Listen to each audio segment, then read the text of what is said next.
Welcome back to another story on Infidelity Tales Lab. Before we begin, tell us, where in the world are you watching from? Now, let's dive into today's story. Chapter 1, The Foundation. Jared Atkinson had built his life like he built houses, with precision, dedication, and an unwavering commitment to excellence. At 38, he owned the most successful construction company in Cedar Falls, employing over 200 people and completing projects across 3 states. His calloused hands told the story of a man who started from nothing, working his way up from a day laborer to a millionaire contractor. 15 years ago, he married Angela Moody, the beautiful daughter of the town's former mayor. Angela, now 35, had been the catch of Cedar Falls, blonde, ambitious, and from a family with old money that had long since dried up. The Moody name still carried weight, but the bank accounts had been empty for a generation. Their marriage had seemed perfect to outsiders. Angela played the role of the successful businessman's wife flawlessly, organizing charity events and maintaining their sprawling estate on Maple Ridge. But Jared noticed the changes over the years, the coldness that crept into her touch, the way she'd disappear for hours without explanation, the expensive purchases that didn't match any occasion. Their son, Trevor Atkinson, was 14 and the light of Jared's life. The boy had inherited his father's work ethic and his mother's intelligence, excelling in both academics and sports. Jared coached Trevor's baseball team, and they spent every weekend working on projects in the garage, a tradition that Angela had long since stopped participating in. The pregnancy had been a surprise. After 14 years of marriage and multiple miscarriages, they'd assumed Trevor would be their only child. Angela's announcement 6 months ago had been met with mixed emotions. Jared was thrilled, while Angela seemed distant and anxious. Dr. Edmund Harrington had been the Atkinson family physician for over a decade. A man in his 60s with graying temples and kind eyes. He delivered several babies in Cedar Falls and was known for his gentle bedside manner. He'd been monitoring Angela's pregnancy closely, given her history and age. As Jared sat in the waiting room of Harrington's practice, he reflected on how different this pregnancy felt from when Angela carried Trevor. She'd been glowing then, excited about every milestone. This time, she seemed burdened, often staring off into space with a worried expression she claimed was just hormonal anxiety. Chuck Lake, Jared's business partner and best friend since high school, had noticed the changes too. Chuck managed the financial side of Atkinson Construction while Jared handled operations. He'd mentioned seeing Angela around town at odd hours, always checking her phone with a secretive smile that didn't reach her eyes. "Something's not right with her, man," Chuck had said just last week over their usual Friday beer. Sarah saw her at the coffee shop on Main Street, deep in conversation with some guy she didn't recognize. When Sarah waved, Angela practically jumped out of her skin. Jared had dismissed it then, but the seed of doubt had been planted. Angela's behavior had become increasingly erratic, coming home late from shopping trips with no bags, taking phone calls in private, and showing little interest in preparing for the baby's arrival. The morning of the appointment, Angela had been unusually quiet. She'd barely touched her breakfast and seemed nervous, constantly checking her reflection in every mirror they passed. When Jared suggested they grab lunch after the appointment to celebrate their healthy baby, she'd simply nodded without enthusiasm. Now, as he waited for her to emerge from the examination room, Jared tried to push away the nagging feeling that something was terribly wrong. He'd built his success on trusting his instincts, and every instinct was screaming that his perfectly constructed life was about to crumble. Chapter 2, The Web of Deception. Dr. Harrington's examination room felt smaller than usual as Angela lay on the table, her shirt pulled up to expose her rounded belly. The gel felt cold against her skin, but not as cold as the fear running through her veins. She'd been dreading this appointment for weeks, knowing that modern ultrasound technology would reveal what she'd been desperately trying to hide. The affair had started innocently enough 8 months ago. Marcos Jennings was a smooth-talking real estate developer from the state capital, 32 years old with dark hair and a charming smile that had caught Angela's attention at a charity fundraiser. Unlike Jared, who was always covered in construction dust and talked about building codes and job sites, Marcos wore expensive suits and spoke of international investments and luxury developments. Angela had felt trapped in Cedar Falls for years. While Jared was content building his empire in their small town, she'd always dreamed of something bigger: city life, sophisticated social circles, and the kind of wealth that bought respect rather than earned it through calloused hands and honest work. Marcos had pursued her relentlessly after that first meeting. Expensive flowers arrived at the house when Jared was at work. Text messages filled with poetry and promises of a life beyond the confines of small-town America. He'd rented a luxury suite at the Grandview Hotel, 40 minutes outside town, where they'd meet twice a week for passionate encounters that made Angela feel alive in ways she'd forgotten. The pregnancy had been an accident, a moment of carelessness when passion overrode common sense. By the time Angela realized what had happened, it was too late for the quiet solution she'd initially considered. The timeline was wrong, dangerously wrong. She'd been with Marcos 3 weeks before the last time she'd been intimate with Jared. Dr. Harrington moved the ultrasound wand across her belly, his expression becoming increasingly troubled as he studied the monitor. Angela couldn't see the screen from her position, but she watched his face carefully, noting the way his eyebrows furrowed and his lips pressed into a thin line. "Is everything all right?" she asked, trying to keep her voice steady. The doctor didn't answer immediately. He was calculating dates in his head, cross-referencing the baby's development with the conception timeline Angela had provided months ago. The measurements were off, significantly off. This baby was conceived at least 3 weeks earlier than Angela had claimed. In his 40 years of practice, Dr. Harrington had seen this situation before. The awkward silences, the nervous wives, the trusting husbands sitting in waiting rooms with excited smiles. But he'd never had to deal with a case involving people he'd known for decades, people whose lives would be shattered by what the ultrasound revealed. Meanwhile, Jared sat in the waiting room, scrolling through emails from job sites. Atkinson Construction was in the middle of their biggest project yet, a luxury hotel complex that would establish them as the premier builders in the region. The irony wasn't lost on him that he was building the very type of establishment where his wife had been betraying him. Chuck had texted him earlier about a potential investor for their next big project, someone named Marcos Jennings who'd been asking questions about their company.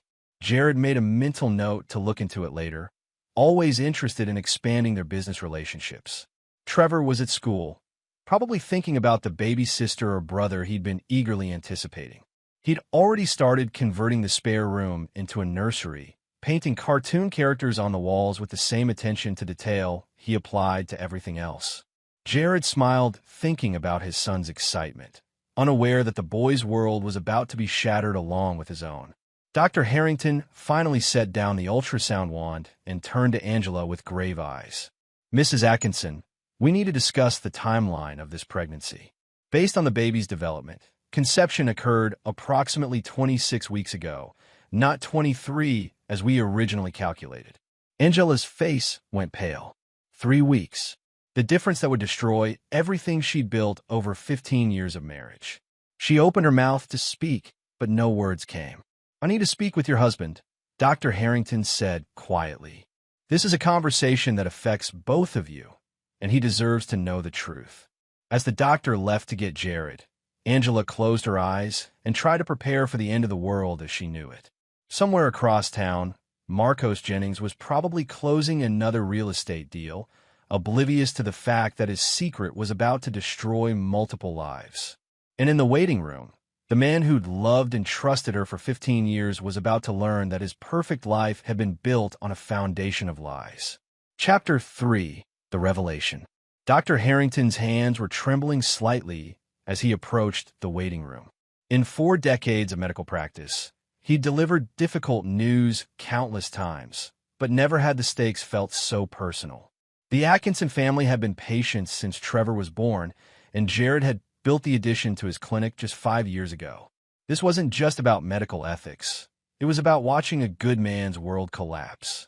"Mr. Atkinson, could I speak with you privately for a moment?" Dr. Harrington's voice was carefully controlled, but Jared immediately noticed the tension. They walked to his office, leaving Angela alone in the examination room.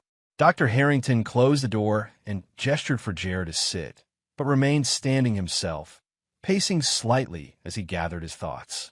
Jared, what I'm about to tell you will be difficult to hear, but you need to know the truth. He paused, looking at the man he'd known for years.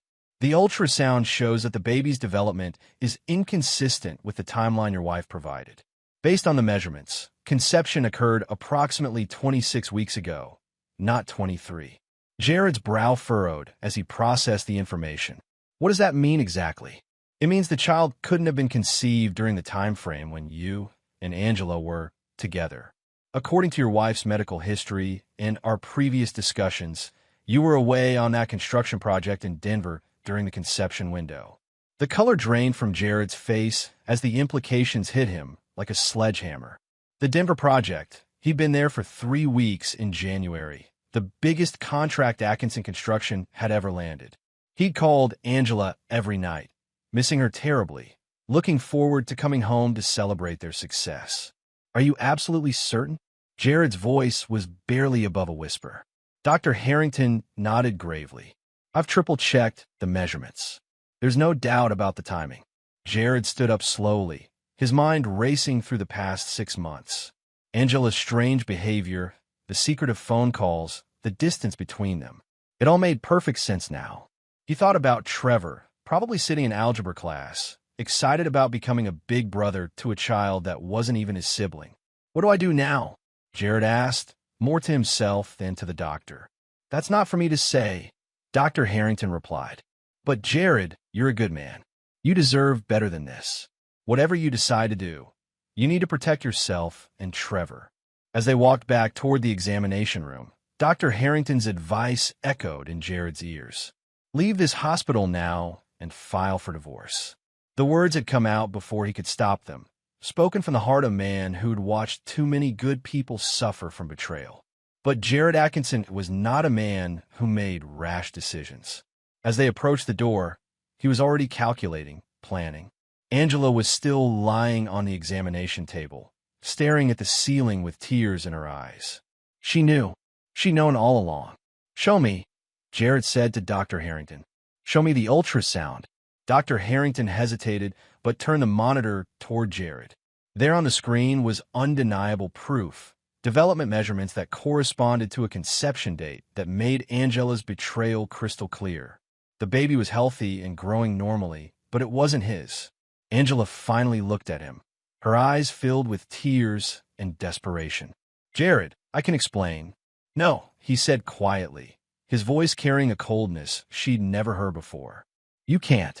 He studied the ultrasound for another moment, memorizing every detail. Then he looked at his wife, the woman he'd loved and trusted for 15 years, the mother of his son, the person who'd just destroyed everything he believed about his life. We're going home, Jared said, his voice eerily calm. We're going to have a conversation, and then you're going to tell me exactly who he is. Angela's face went white. Jared, please. Dr. Harrington, Jared interrupted, turning to the older man. Thank you for telling me the truth. Send me copies of everything, the ultrasound, the measurements, the timeline. Everything. As they left the hospital, Angela tried repeatedly to speak, but Jared remained silent. His mind was no longer focused on the betrayal itself. He'd already processed and accepted that reality. Instead, he was thinking about the future, about Trevor's stability, about his business, about the fact that somewhere in Cedar Falls, a man was walking around thinking he'd gotten away with destroying the Atkinson family. Jared Atkinson had built an empire through careful planning and methodical execution. He learned early in life that the key to success wasn't just working hard, it was working smart. As they drove home in silence, Angela crying softly in the passenger seat, Jared was already formulating a plan that would ensure justice was served in ways the legal system never could. The man who'd spent 15 years building a life was about to spend however long it took tearing down the lives of those who betrayed him. And unlike his construction projects, this demolition would be personal, permanent, and absolutely devastating. Chapter 4. The Hunter's Patience. That evening, Jared sat in his home office, a room lined with awards and photographs documenting 15 years of business success and family memories that now felt like elaborate lies. Angela had retreated to their bedroom, claiming a headache, while Trevor worked on homework in his room, blissfully unaware that his world had shifted off its axis. Jared opened his laptop and began what he did best: methodical research and planning. His first search was for Marcos Jennings, and it didn't take long to find information about Cedar Falls' newest predator. Jennings Development Group had a sleek website showcasing luxury properties across the state, with Marcos featured prominently as the charismatic CEO who brings dreams to life through visionary real estate development. The man was handsome in a polished way that Jared found immediately repulsive. All white teeth and expensive suits, the kind of person who'd never worked an honest day in his life.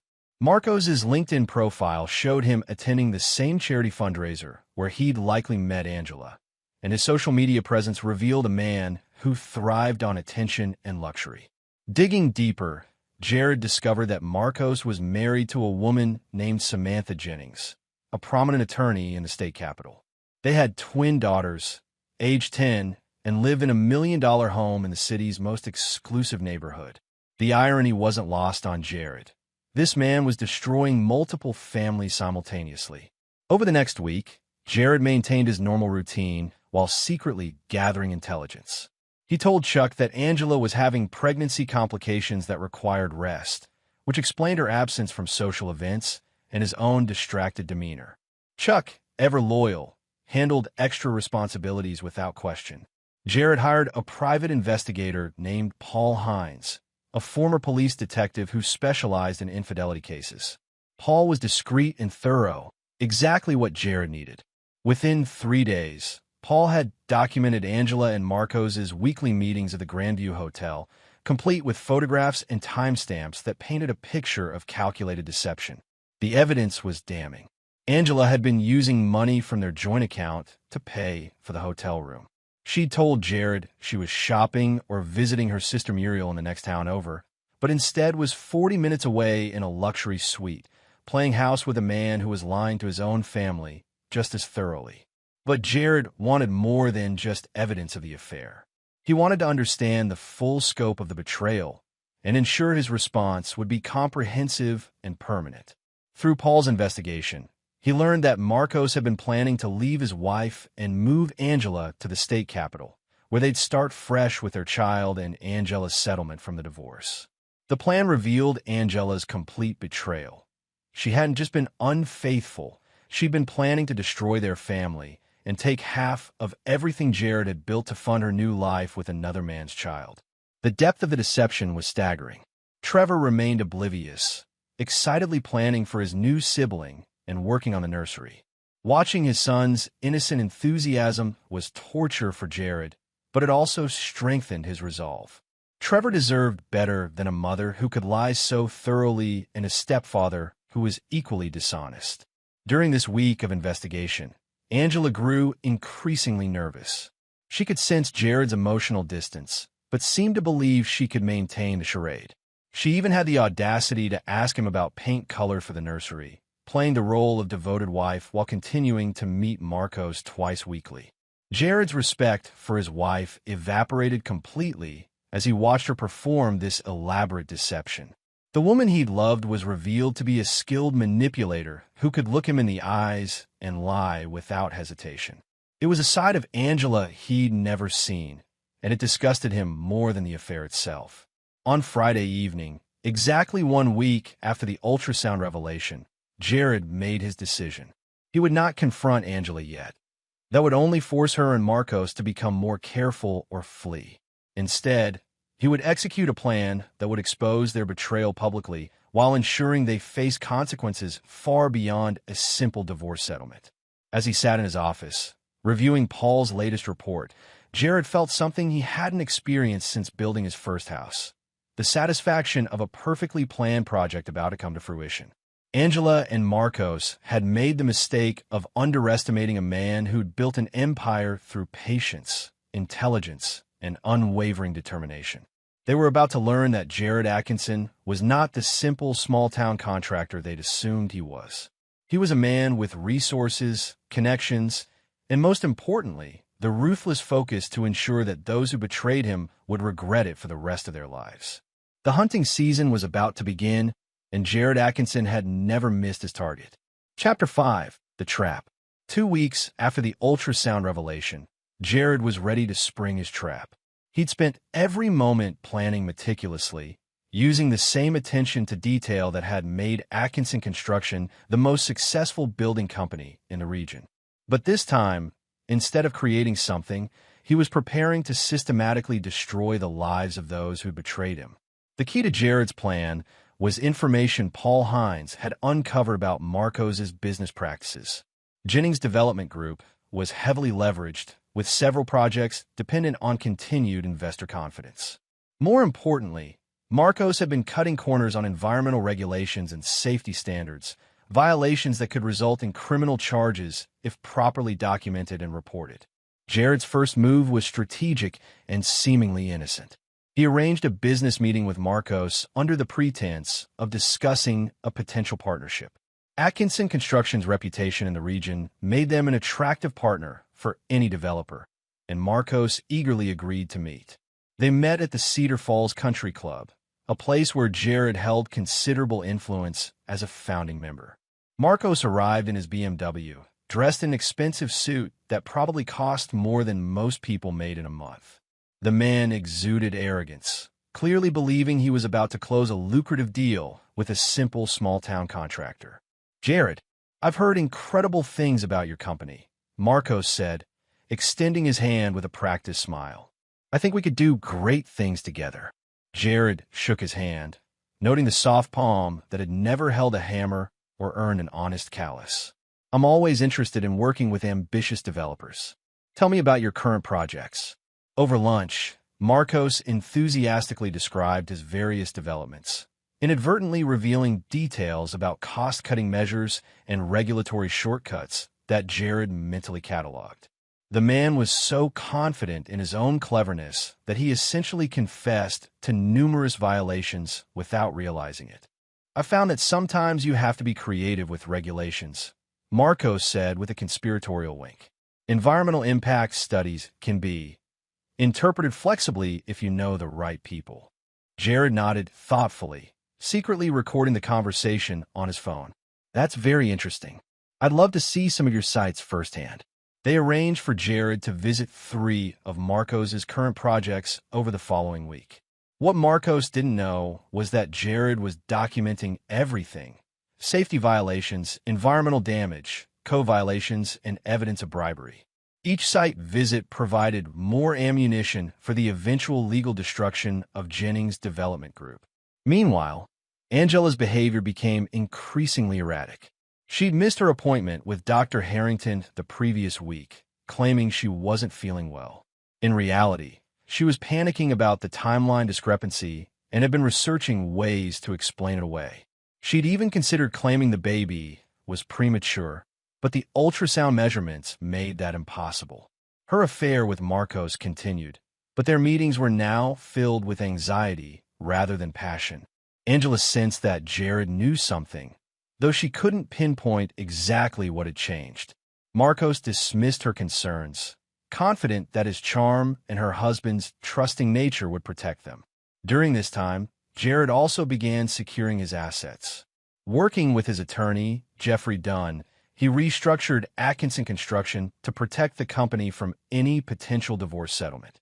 Jeffrey was an old friend who'd helped Jared build his business empire, and he asked no questions when Jared requested aggressive asset protection strategies. "Jared, if you're concerned about liability issues, we can create a more complex corporate structure," Jeffrey suggested during one of their meetings. "Do it," Jared replied. "I want everything protected. The house, the business, Trevor's college fund, everything." Trevor remained a bright spot in Jared's increasingly dark world. The boy continued working on the nursery, painting cartoon characters with the same precision his father applied to construction projects. Watching his son's innocent excitement was both heartbreaking and motivating for Jared. Trevor deserved protection from the chaos that was about to erupt. On Thursday evening, Paul Hines delivered the final piece of evidence Jared needed. Through careful surveillance and strategic information gathering, Paul had discovered that Marcos was planning to leave his wife Samantha within the next month.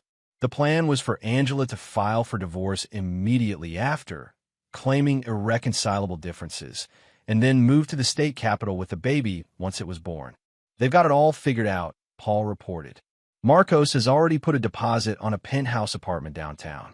Angela's been researching divorce attorneys who specialize in high-asset cases. They think they're going to walk away with half of everything you've built." Jared smiled coldly as he reviewed the surveillance photos showing Angela and Marcos at the Grandview Hotel earlier that week. They're about to learn that some plans don't survive contact with reality. That night, as Angela slept beside him, Jared finalized his strategy. He would reveal his knowledge of the affair in a way that would maximize damage to both betrayers while protecting himself and Trevor. The timing would be crucial. He needed to coordinate multiple moving parts to ensure neither Angela nor Marcos could escape the consequences of their actions. Phase 1 had been intelligence gathering. Phase 2 had been evidence collection and asset protection. Phase 3, which would begin the following Monday, was total war. And Jared Atkinson had never lost a war he'd chosen to fight. Chapter 6, The Reckoning. Monday morning arrived with unseasonable warmth for October, as if the universe itself was conspiring to make this perfect day for destruction. Jared woke before dawn, as he had every morning for the past 3 weeks, but today felt different. Today, the planning phase ended and the execution phase began. At 7 a.m., while Angela was still sleeping and Trevor was getting ready for school, Jared made his first call.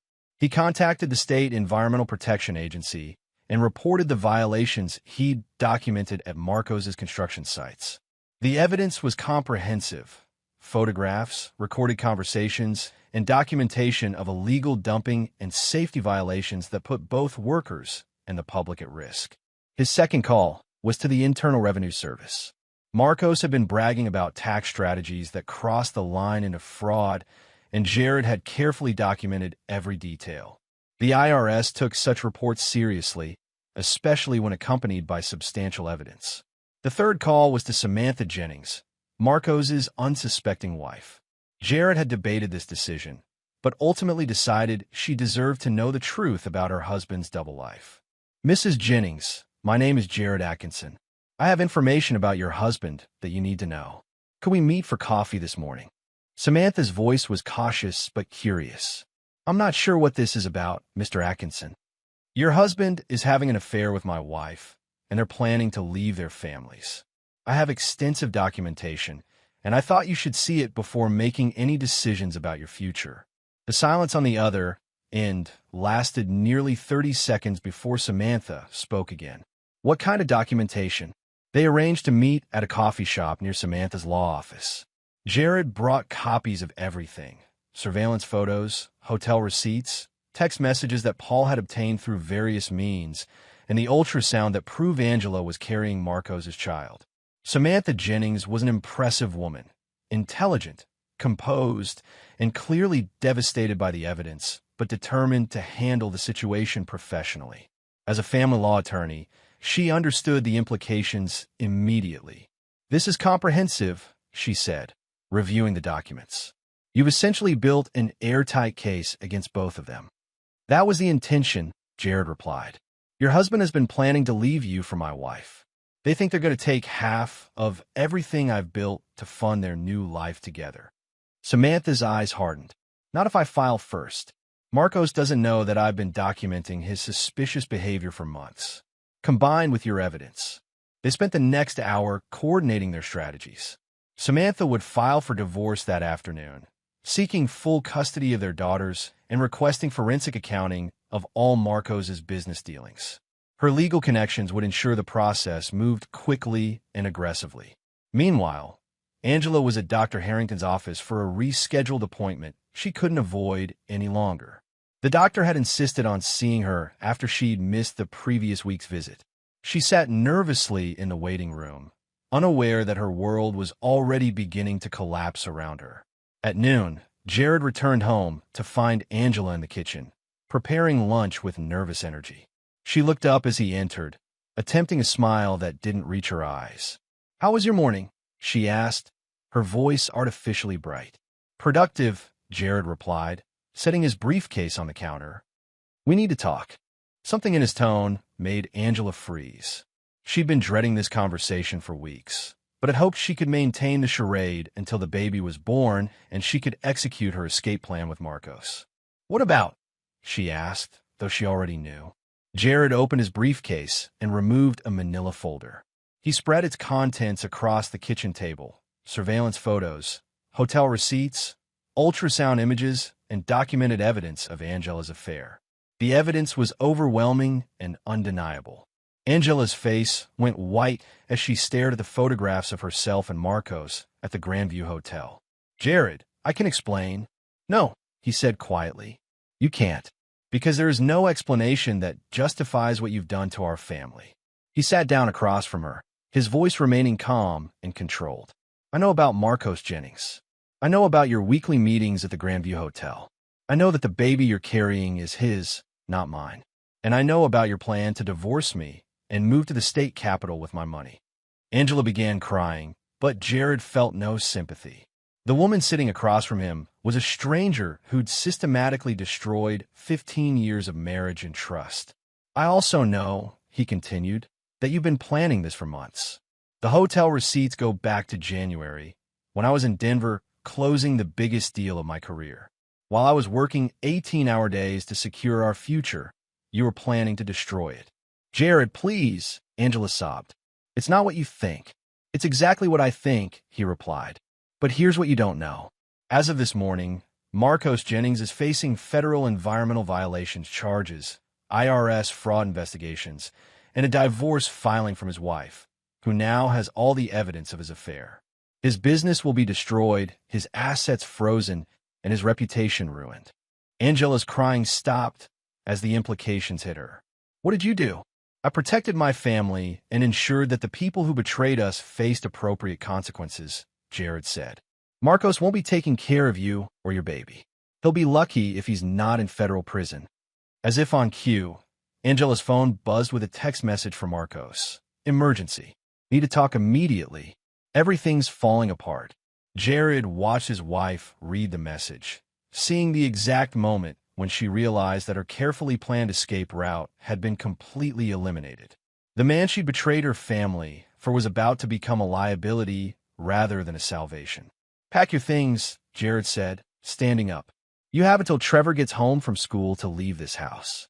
After that, all communication goes through attorneys." Angela looked up at him with desperate eyes. "What about the baby? What about our family?" "This isn't our family anymore," Jared replied. "And that isn't my child. You made your choices, Angela. Now you get to live with the consequences." As he walked toward his office to make another round of calls, Jared felt something he hadn't experienced in months: peace. The planning was over, the truth was revealed, and justice was being served. Phase 3 had begun, and it was proceeding exactly as designed. Chapter 7. The Domino Effect. Within 24 hours of Jared's revelation, the carefully constructed lies that had held Angela and Marcos' affair together crumbled like a house built on a foundation of sand. The speed and thoroughness of the collapse exceeded even Jared's expectations, proving that dishonest people rarely limit their deception to just one area of their lives. Marcos Jennings received the first blow Tuesday morning when federal agents arrived at his office with search warrants related to the environmental violations Jared had reported. The agents seized computers, files, and financial records dating back 3 years. By noon, the story had broken in the state capital's business journal, with headlines reading "Developer Faces Federal Environmental Charges." The second blow came that afternoon when Samantha Jennings filed for divorce, accompanied by a motion for emergency asset freezing based on evidence of marital infidelity and financial irregularities. Her filing included Jared's surveillance evidence and additional documentation she'd gathered independently, painting a picture of a man who'd systematically deceived both his family and his business partners. Angela, meanwhile, had spent Monday night at a hotel, calling Marcos repeatedly as she watched their perfect plan disintegrate. When she finally reached him Tuesday evening, the man who'd promised her a life of luxury and sophistication was barely holding himself together. "Everything's ruined," Marcos said, his voice lacking its usual confidence. "The Fed seized everything. Samantha's frozen all our accounts. My investors are backing out. I don't know how this happened so fast." "Jared happened," Angela replied bitterly. "He knew everything.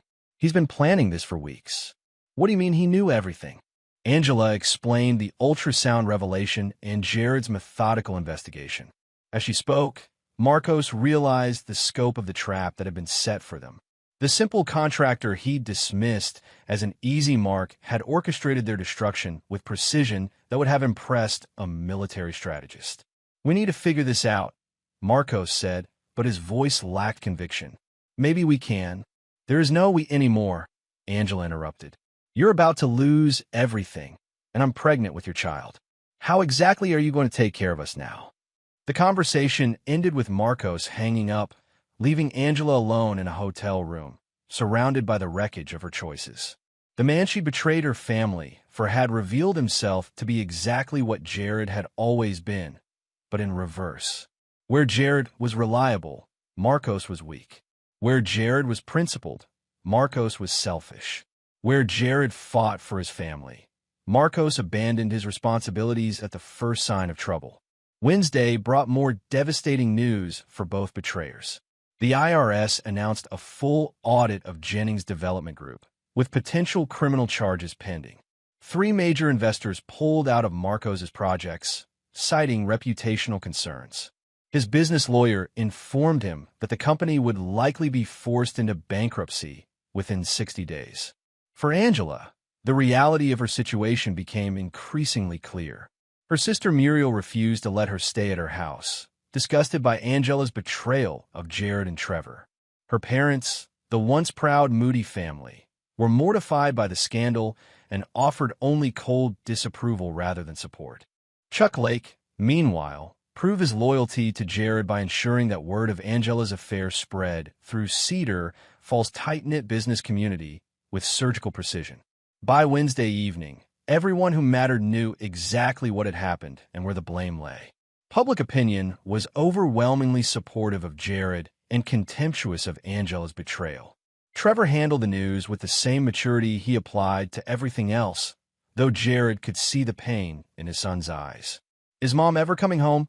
the boy asked Wednesday night as they worked on a new project in the garage, building a bookshelf for Trevor's room to replace the nursery decorations he'd removed himself. "No," Jared replied honestly, "but we're going to be fine. We've always been a good team, and that's not going to change." "I'm sorry about the baby," Trevor said quietly. "I was really excited about being a big brother." Jared put down his tools and looked at his son, the one part of his marriage that had been genuine and valuable. "You're going to be a great big brother someday, when the time is right. This isn't about you, Trevor. You did nothing wrong." Thursday brought the final domino in Jared's carefully orchestrated campaign. Paul Hines delivered evidence that Marcos had been embezzling from his own company to fund his affair with Angela. The expensive hotel suite, the gifts, even Angela's shopping sprees had been paid for with money stolen from investors and business partners. The embezzlement evidence was the final nail in Marcos's professional coffin. Within hours of its delivery to federal investigators, warrants were issued for his arrest. He was picked up Thursday evening at his office, led away in handcuffs as local news cameras captured every moment of his humiliation. Angela watched the arrest on the local news from her hotel room, her hand resting on her growing belly as she realized the full scope of what her choices had cost. The man she betrayed her family for wasn't just unfaithful and weak. He was a criminal who'd used her as an unwitting accomplice in his schemes. Friday evening, exactly 1 week after Jared had confronted Angela with the evidence of her betrayal, he sat in his office reviewing the results of his campaign. Marcos Jennings was in federal custody, facing charges that would likely result in a decade in prison. His business was bankrupt, his assets seized, and his reputation destroyed beyond repair. Angela was alone, pregnant, and facing a divorce settlement that would leave her with minimal assets thanks to the prenuptial agreement she'd forgotten about and the adultery clause that voided most of her financial protections. Her family had disowned her friends had abandoned her, and the man she'd betrayed her family for was headed to prison. As Jared closed the files on his desk, he felt the satisfaction of a job completed successfully. The planning had been meticulous, the execution flawless, and the results comprehensive. The people who had betrayed him were facing consequences proportionate to their actions, while he and Trevor were free to rebuild their lives on a foundation of truth rather than lies. Phase 3 was complete. It was time to begin Phase 4, building something better from the ashes of what had been destroyed. Chapter 8. The New Foundation. 3 months had passed since the ultrasound revelation that changed everything, and Cedar Falls had settled into a new normal that reflected the consequences of choices made and justice served. Winter had arrived early, blanketing the town in snow that seemed to cleanse the air of the scandal that had dominated local conversations through the fall. Marcos Jennings was serving a 7-year federal sentence for embezzlement and environmental crimes. The prosecution had been swift and merciless, with the evidence Jared provided forming the backbone of a case that left no room for plea bargaining. The man who'd once strutted around in expensive suits now wore prison orange and had aged 10 years and 3 months. His twin daughters lived with their mother, who'd successfully claimed most of his remaining assets and moved them to a different state to escape the scandal. Angela had given birth to a daughter in December, a beautiful baby girl she'd named Cora. The birth had been difficult, both physically and emotionally, as she faced motherhood alone in a small apartment across town, supported only by welfare and the minimal alimony the court had awarded given her adultery. The once proud mayor's daughter now worked part-time at a grocery store, struggling to make ends meet while caring for an infant whose father would be in prison until she was school-aged. The irony wasn't lost on anyone in Cedar Falls that Angela, who dreamed of escaping to a life of luxury and sophistication, had instead found herself trapped in the kind of poverty she'd always looked down upon. Her family had slowly begun speaking to her again, but the relationships remained strained and conditional. The Moody name, once prestigious in Cedar Falls, was now associated with scandal and poor judgment. Jared, meanwhile, had thrived in ways that surprised even him. The divorce had been finalized in January, with Angela receiving far less than she'd expected thanks to the prenuptial agreement and the evidence of her infidelity. Atkinson Construction had landed 2 major contracts in the aftermath of the scandal, as clients appreciated Jared's integrity and the way he'd handled his personal crisis with dignity. Trevor had adjusted to their new life with remarkable resilience. The boy had initially struggled with anger toward his mother, but Jared had worked carefully to help his son process the betrayal without letting it poison his view of all relationships. They'd grown even closer, spending evenings working on projects and weekends exploring hiking trails around Cedar Falls. "Dad," Trevor said one Saturday morning as they worked on rebuilding the deck behind their house, "do you think you'll ever get married again?" Jared paused his hammering and considered the question. At 40, he felt older and wiser, but not bitter. The betrayal had taught him the value of careful judgment, but it hadn't destroyed his capacity for trust. It had simply made him more selective about who earned it.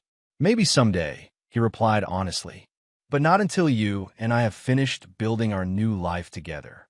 We're a pretty good team as we are." Chuck Lake had become an even closer friend through the crisis, his loyalty during the darkest period cementing a bond that went beyond business partnership. His wife Sarah had taken on something of a protective role toward Trevor, ensuring the boy felt supported by their broader community even as his nuclear family had been shattered. The reconstruction of Jared's personal life paralleled his approach to construction projects, methodical, patient, and built to last. He joined the school board, becoming an advocate for programs that supported children from broken homes.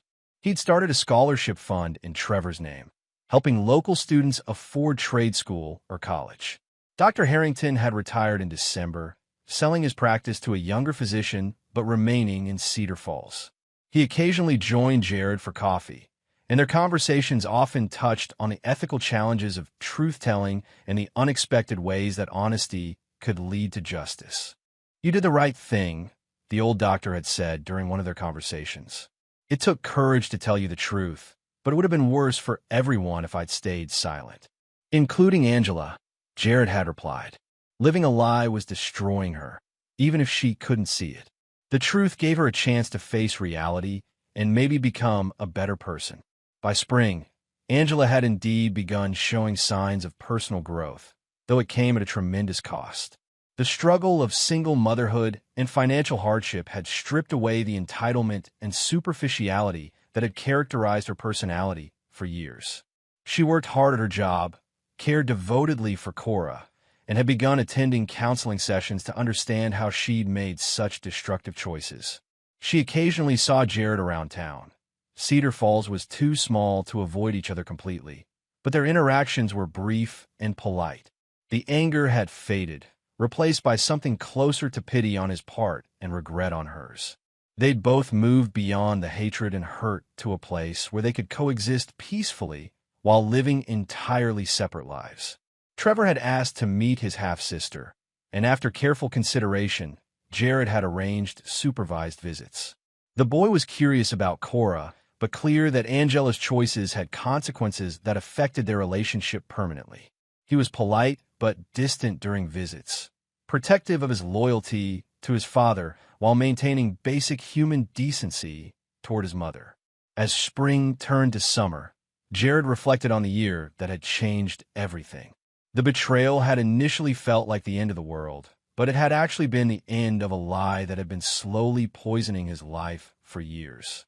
The truth had been devastating, but ultimately liberating, allowing him to build something authentic and lasting.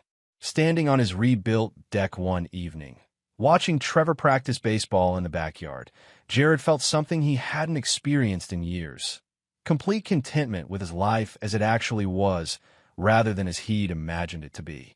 The foundation was solid now, built on truth, integrity, and the unbreakable bond between a father and son who'd survived the worst together and emerged stronger. Chapter 9. Justice Served. 2 years after the ultrasound that revealed the truth, Cedar Falls had fully absorbed the lessons of the Angela Atkinson scandal, and the town had moved on with the collective wisdom that comes from witnessing justice served comprehensively and fairly.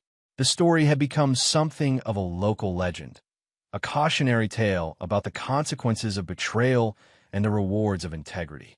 Marcos Jennings remained in federal prison, with 5 years left on his sentence. Reports from his ex-wife Samantha indicated that he'd become a model prisoner, finally facing the reality of his actions and their consequences. His daughters were thriving under their mother's care, having moved across the country where they could build new lives free from their father's legacy of dishonesty. Angela had continued her slow journey toward redemption, though it remained a difficult path marked by the consequences of her choices. She'd been promoted to assistant manager at the grocery store, a modest achievement that represented genuine progress in rebuilding her life. Cora was a healthy, happy 2-year-old who brought moments of joy to Angela's otherwise challenging existence. The relationship between Angela and Trevor had evolved into something civil but distant. The boy, now 16 and increasingly mature, visited his mother occasionally, but made it clear that his primary loyalty remained with his father. He'd grown into a young man who embodied Jared's best qualities: integrity, work ethic, and loyalty, while avoiding the bitterness that might have consumed someone who'd experienced such family trauma at a younger age. She made her choices, Trevor had said to his father one evening as they discussed whether to attend Angela's graduation from a community college business program. "I can respect that she's trying to do better without forgetting what she put us through." They attended the graduation ceremony, sitting in the back and leaving immediately afterward. Angela had looked across the auditorium and nodded in acknowledgement, understanding that their presence represented a form of closure rather than reconciliation. She was grateful for their witness to her small achievement, even knowing that the damage to their relationship could never be fully repaired. Jared had found love again, though he'd approached it with the careful deliberation that now characterized all his major decisions. Pearl Downing was a widow who'd moved to Cedar Falls to be closer to her adult children.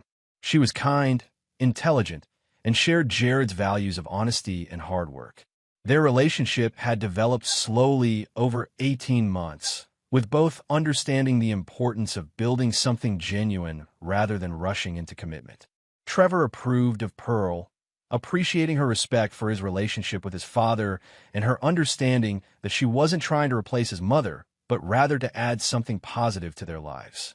The three of them had formed a comfortable family unit that honored the past while building toward the future.